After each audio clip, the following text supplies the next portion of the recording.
Сәлеметсіздер ме, құрметті балалар. Бүгін бізде қазақ тілі сабағы. Қазақ тілі сабағын сіздермен бастамас бұрын орнымызға тұрып, бір-бірімізді қолымыздан ұстап, бір-бірімізге бүгінгі күнімізге сәттілік тілеп алайық. Ал оны менен бірге қайталаймыз.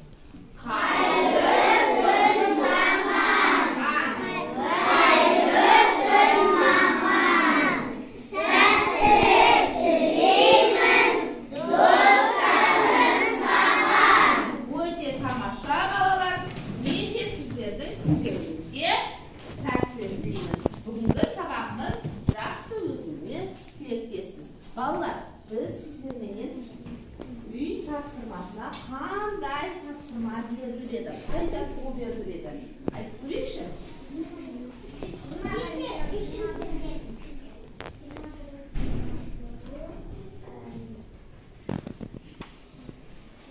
Үшінші де. Жақсы, ондай болатын болса, балалар, бәріміз тақтаға қарайық. Үй жұмысында бізге мәтін берілді, сипаттау мәтіні. Солай ма? Мен алдында сіздерге 4 топқа 4 суретті берген болатын сипаттап келді. Ал онда бірінші топта бізде асқабақ екен. Ал асқабақты кім сипаттап айтып бергісі келді? Қолын алып оқиды. Асқабақ болып көкемізді сары одан тамақ көруге болады. Ол өте дәмді, піскенде жұмсақ, шикі кезінде қатты. Өте тамаша. Қошемді көрсетеміз, балалар. Екінші сурет бізде құмырсқа екен. Құмырсқаны кім сипаттап келді? Ал жақсы айтыда оқиды.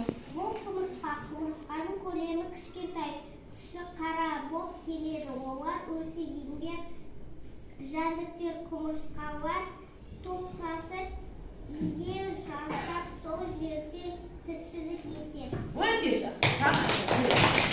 Одан кейін бізде кітап екен. Ал кітап туралы сипаттама жазып келдіңіздер ме? Иә, жақсы. Оқи қояйын.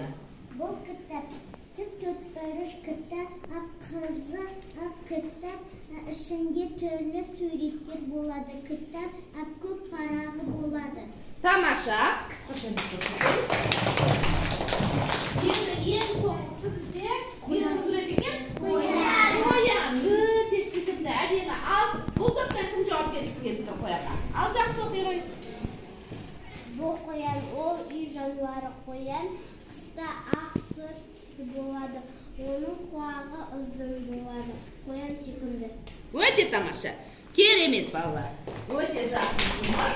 Ал олай болғанда балалар, сіздерге өткен сабақтарымызға шолу жасап алайық. Кәнекей, бәріміз тақтаға қарайықшы, балалар. Кәне, бірінші сұрақ бірінші топқа беріледі. Бізге сиқырлы дөңгелек айналады. Осы сиқырлы дөңгелек қандай сұраққа деп тоқтайды? Сол сұраққа жауап береміз, иә? Дайынсыз ба?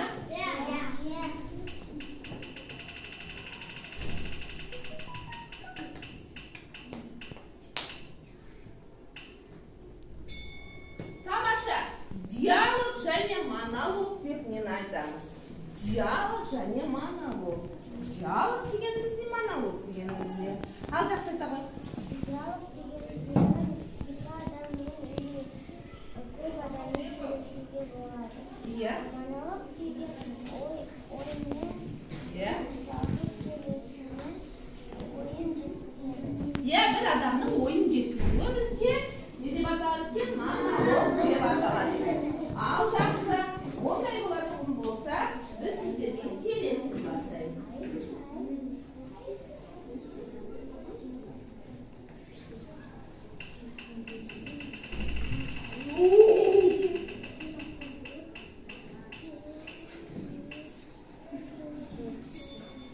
Екінші топ. Мәтіннің неше түрі бар? Ал жауап береді. Кім жауап береді?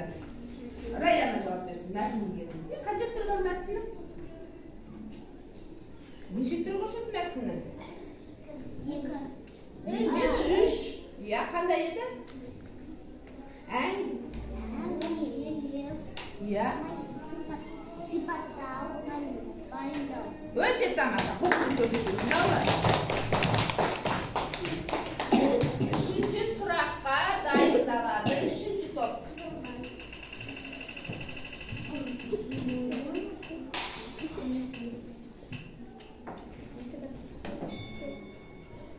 Сөйлем неден құралады? Ал сөйлем неден құралады? Кім жауап береді? Ал үшінші топ сөйлем неден құралушы еді? Орнымызда тұрып жауап береміз. Сөйлем сөздерден құралады. Өте тамаша. Сөйлем қандай әріппен бастау жазушы еді? Бас әріппен басталып жазылып, соңында тыныс белгісі қойылады. Жақсы оқырау. Ал төртінші топқа сұрақ бастаймыз.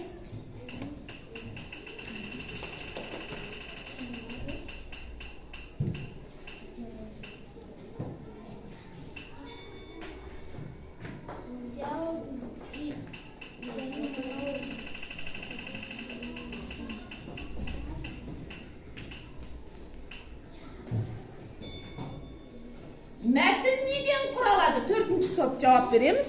Мәтін неден құралушы еді? Ал айтамын. Қанша сөйлемнен құралады? 2 немесе одан көп сөйлемдер. Өте тамаша. 2 немесе одан көп сөйлемдер құралады.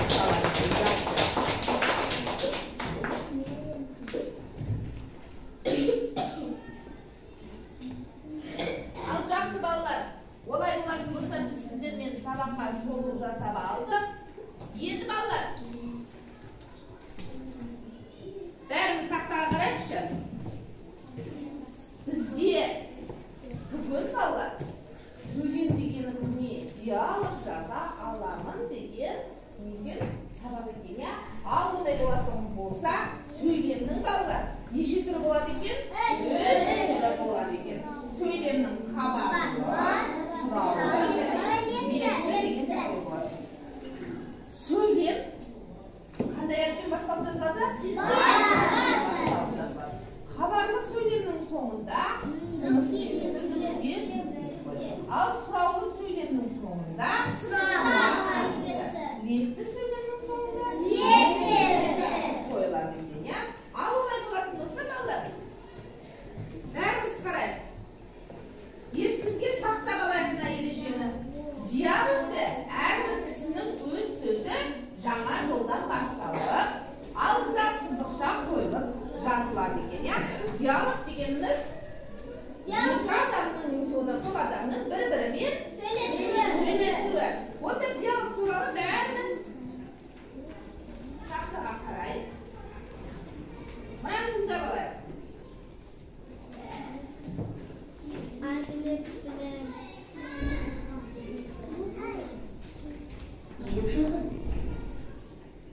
Жаз, ертеңнен бастап президент болып бір баланың төбелеспеймін. Егер өз тиісі онда қойды. Әйтпесе, көкөміз аңдап бе? Егер бұл мәселе осында, екінші мәселе. Жаман сөздер айтпайсың, сайтан, еспас, кеші, ақнал секілді. Оның орнына жарамайды. Мұның тәртіпсіз, ұят болады деген сөздер айтылды. Тәртіпсіздік істесің, өзің жазалайсың. Қалай. Оны кезінде көреміз. Шешім бір ауылда қабылданды. Арманға жетейін. Бұл балалар үшін ауа мен нанбай қажет.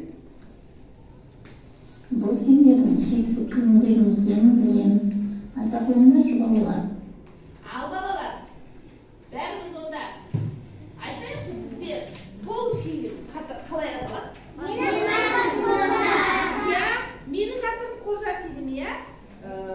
Авторы кім еді? Бердібек. Дұрыс айтасыңдар. Бердібек Соқпақбаев атамыздың бұдан бөлек тағы қандай шығармасымен таныс едіңіз? Мектеп шығармасымен танысқан болатынбыз. Ал онда балалар, Bәріміз тақтаға қарайық. Тақтада кімді көріп тұрмыз? Қожаның және әжесін көріп тұрмыз. Онда біздің кітабымызға 23-ші жаттығуға мән берейік. Суретке қара, қожа туралы фильм қалай аталады? Оның кейіпкерлері кімдер? Кімдер еді? Қожа, әжесі болады. Ал онда диалогты оқиықшы. Кім жақсылап оқып береді? Қырмызы оқысын. Неге шақырды қожа шақырған жоқ. Дауыстағандай болдың ғой. Сізден емес, жәншар мұнда топия кеңес өтіп жатыр. Бөлет Жасамамыз. балалар, бұл жерде не деп тұр? Неше адамның сөйлесуі бар? Қожаның және әжесінің. Ал осы әңгімелесу қалай деп аталады бізде? Ал диалог екенін қайдан біліп тұрсыңдар? Екі адам сөйлесіп тұр, және сөз басында қандай тыныс белгісі тұр балалар? Сызықша қойылып тұр. Өте жақсы. Олай болатын болса балалар, біз сіздермен мынандай тамаша ойын ойнап алайық. Мен әр топқа адасып кеткен сөздерді таратамын. Сіздер осы сөздерден сөйлем құрап шығасыздар. Түсінікті ме? Бұл жұмыс топпен орындалатын жұмыс. Топпен десек, яғни ортада орындаймыз. Ал кілелеріңізді алып,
жақсы болсаңдар топтан бір адам алып шықсын. Ал, Мадина алып шықсын.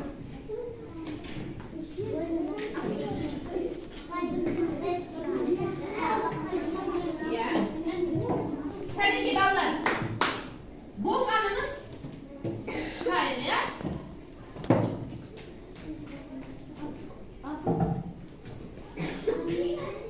болған топ шықсын, жұмысын алып шықсын.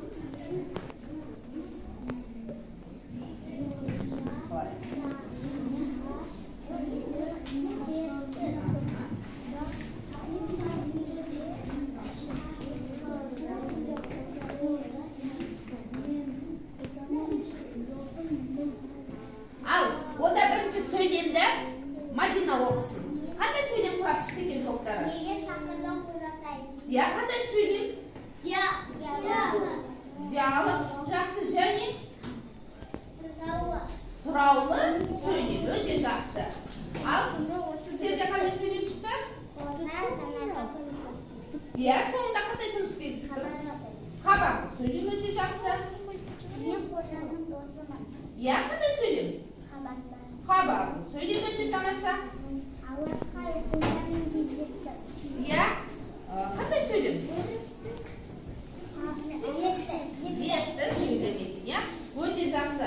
Ондай болатын болса балалар, біз сіздермен өте тамаша жұмыс үшін тобымызды марапаттайықшы шапалаға. Өте тамаша, жақсы балалар,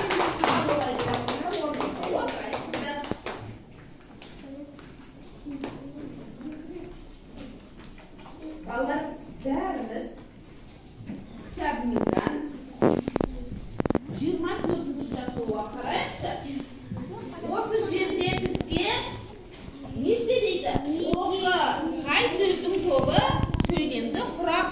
Öz cevabını dәлелдейді. Сөйлем қайсысы осы жерде? Екінші тұрған нұсқа бізде сөйлем екен. Ал Серік Әлижан оқышы. Серік Әлижан оқышы. Сөйлемді тап, аха жақсы оқи ғой. Неге шақырды Қожатай? Бұл бізде не екен? Сөйлем екен. Ал енді екінші топтан кім сөйлемді тауып береді? Апай мен таптым. Ал медет оқи ғой. Медет оқысыншы. Қожатай шақырдым. Сол сөйлем ба білді? Неге Қожатай шақырдың деп? Апай мен таптым. Сөйлем емес, я? Ал жақсы сөйлем қайсысы осы жерде? Екі. Екіншісі сөйлем дейді. Ал.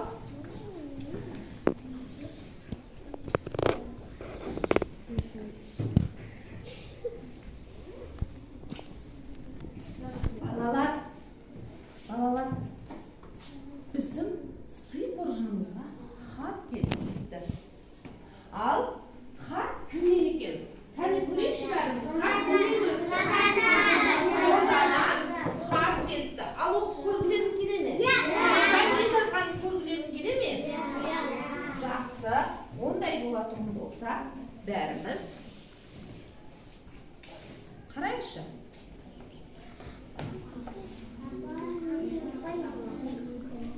Ал кім?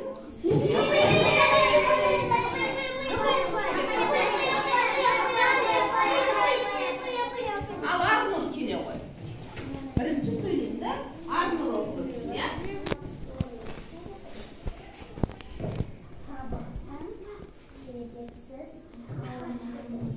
Не деп жазыпты? Сабақтан себепсіз қалмайсың депті. Ал жақсы отыра ғой Арнұр. Ал екінші сөйлем. Ал Әлихан келе ғой. Екінші сөйлемді Әлихан оқысын. Үйге берілген тапсырманы Иә? уақытына орындаймын. Үйге берілген тапсырманы уақытында орындаймын депті. Ал үшінші сөйлем қандай екен? Ал тыңдасын.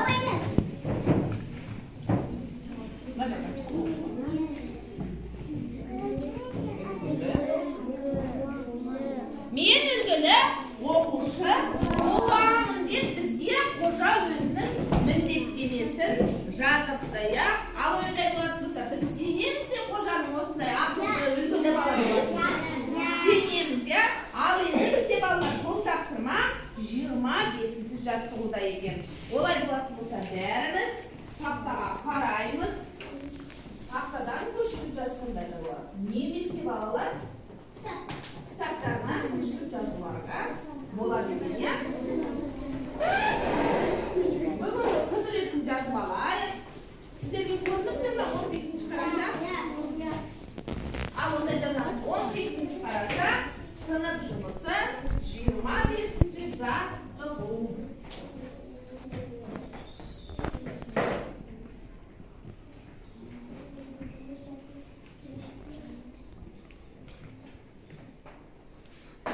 Балалар, уақыт үнемді пайдаланамыз.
Болып қалдық па жазып?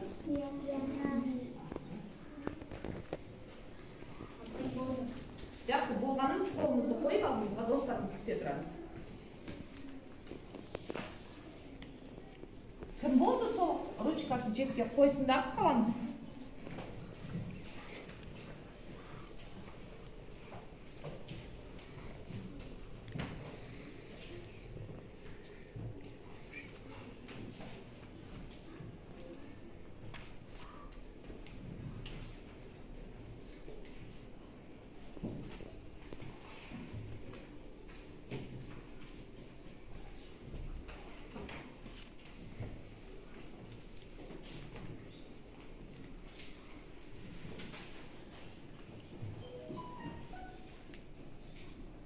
Балалар, бәріміз жазып болсақ, онда шаршаған шығармыз, иә?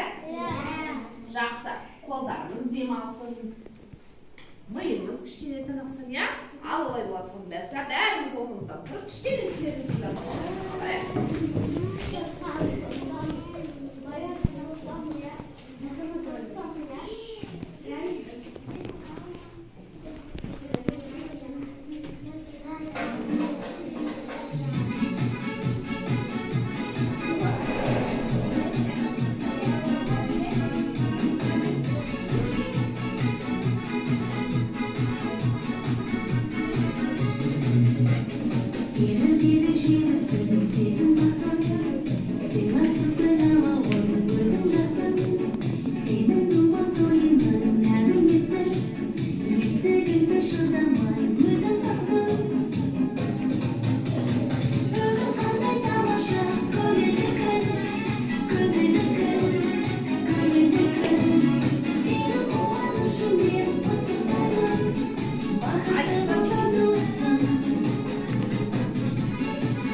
жаттығуды қарайықшы.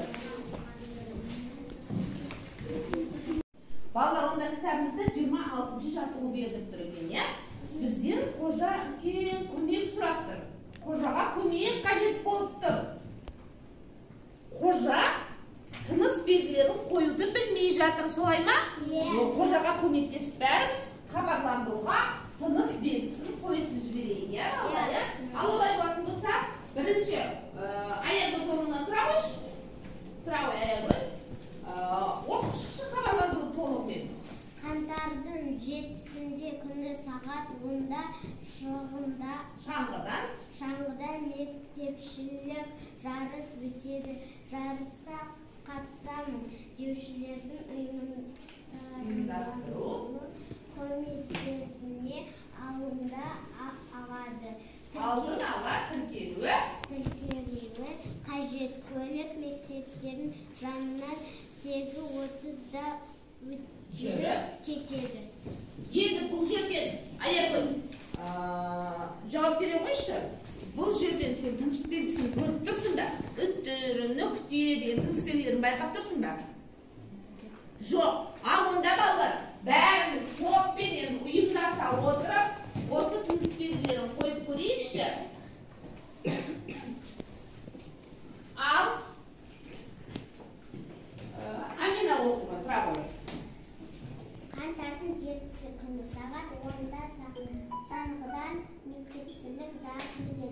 Söylem аяқталды ма?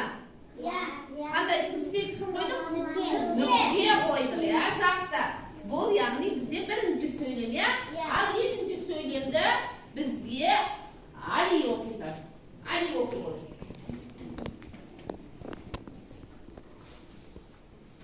Али оқиды. Міне.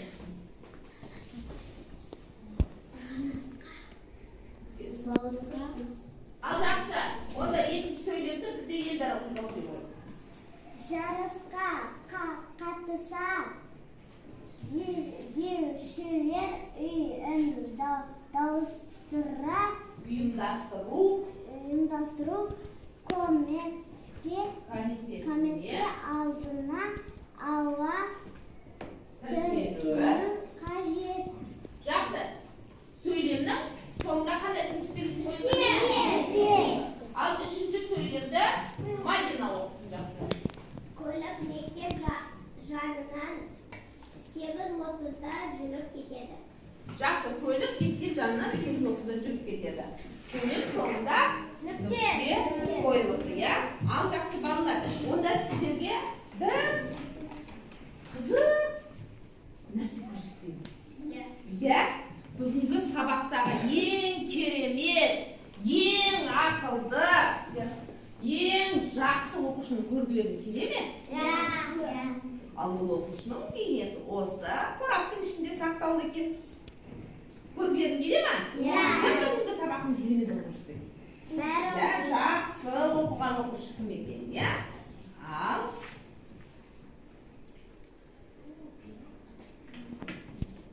көрдің бе? Жақсы. Көрдің бе?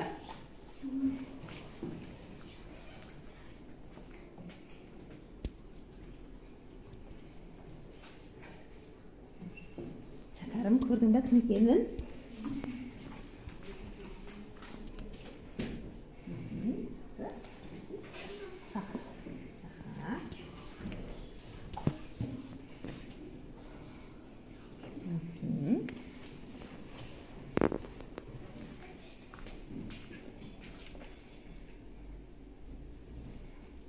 Көрдің бе бүгінгі керемет оқушыны?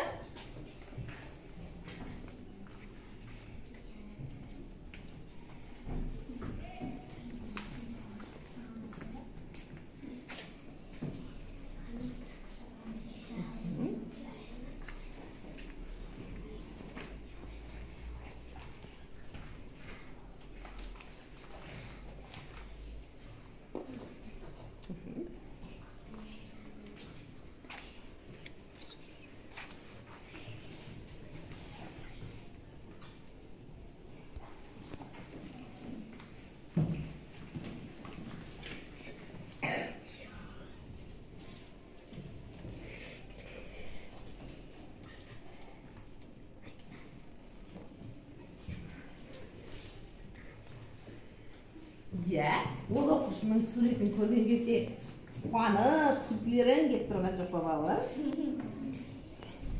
Иә, өте жақсы. Көрдің бе қуаныш?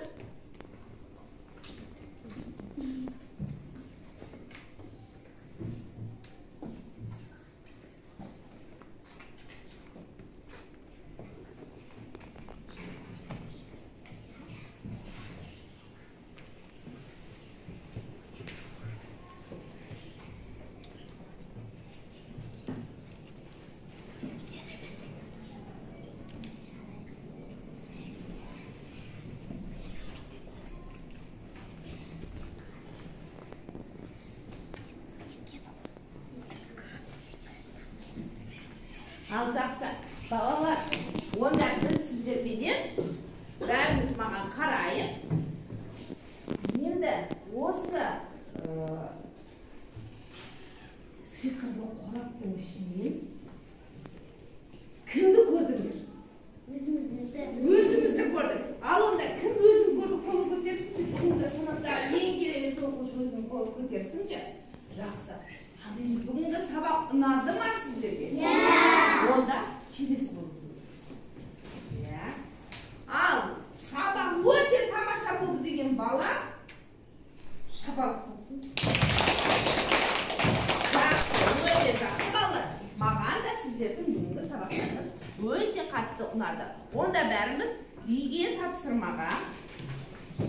28-ші жаттығу 87-ші ретте аламыз.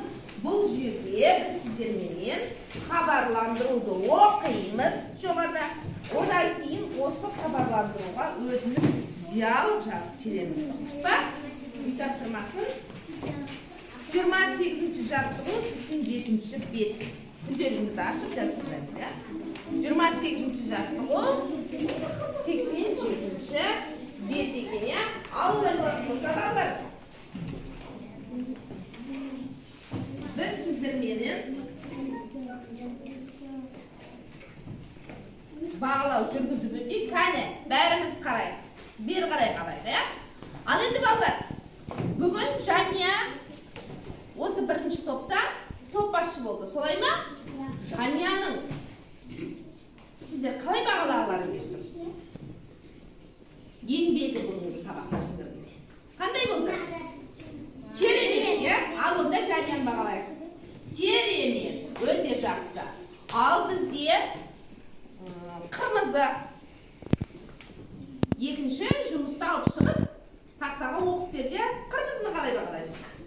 Керемет. Ал Гүлназым, сен қандай жұмыс істедің бүгін сабақта қазір? Иә? Оқыдың да, сұрақтарға жауап бердің да. Ал онда Гүлназымды қалай бағалаймыз? Керемет. Ал енді Шәкәрім, Нұрасыл және Бекарыс. Бұлар бізде топтық жұмыстарға көмектесті, атсалысты. Солай ма? Ал бұл үш баланы қалай бағалаймыз? Ал жақсы. Екінші топта топ басшы болған кім бізде? Амина. Аминаның топ басшылық қабілетін қалай бағалаймыз? Ал жақсы. Ал жақсы. Айзада бізде үй тапсырмасын оқып берді. Қалай бағалайсыздар топтар? Жақсы. Ал сұрақтарға кім жауап берді? Райана жауап берді. Оны қалай бағалаймыз? Өте керемет. Баят, Алижан, Алимжан үшеуісі топтық жұмыстарға қатысты. Солай ма? Оны қалай бағалаймыз? Керемет, жақсы. Екінші топ өздерін шапалақтау арқылы бағалады. Ал үшінші топта бізде Аягөз топ басшы болды. Қалай бағалаймыз? Лайк қоямыз ба? Я лайк қоямыз. Ал одан кейін Мадина. Мадина бізде адасқан сөйлемдерді құрап оқып берді. Солай ма? Жақсы. Қоямыз ба лайк? Қоямыз лайк.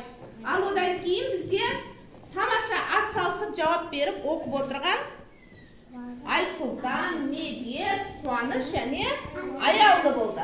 Ал оларды қалай бағалаймыз? Жақсы, керемет. Лайк қойыламыз ба жұмыстарына? Қоямыз лайк. Ал онда бізде төртінші топта топ басшы болған Аяулы. Ал Аяулыға жүрек басып өтеміз ба? Жұмысына. Ал қане жүрек басайықшы бәріміз. Өте жақсы, жүрек. Ал Арнұр. Арнұр бізде қандай жұмыс істеді бүгінгі сабағымызда? Оқып берді. Ал Арнұрдың оқығанына жүрек басамыз ба? Я, жүрек басамыз. Кәне әдемілеп басамыз жүректі. Өте тамаша жүрек басамыз. Ал Жеткерген Алихан не істеп берді бізде? Қандай жұмыс атқарды? Оқыды. Ал онда Алиханға да жүрек. Үй тапсырмасын оқып өткен Аянаға да жүрек. Ал жүректі жасаймыз бәріміз қолменен, е? Жақсы жүрек. Ал топта белсенділік танытқан Али менен Елдар болды. Солай ма? Екеуісін қалай бағалап өтеміз? Жүрек. Өте тамаша. Көрдіңдер ме балалар? Ал да сіздермен сабақтарыңызға рахмет айтамыз.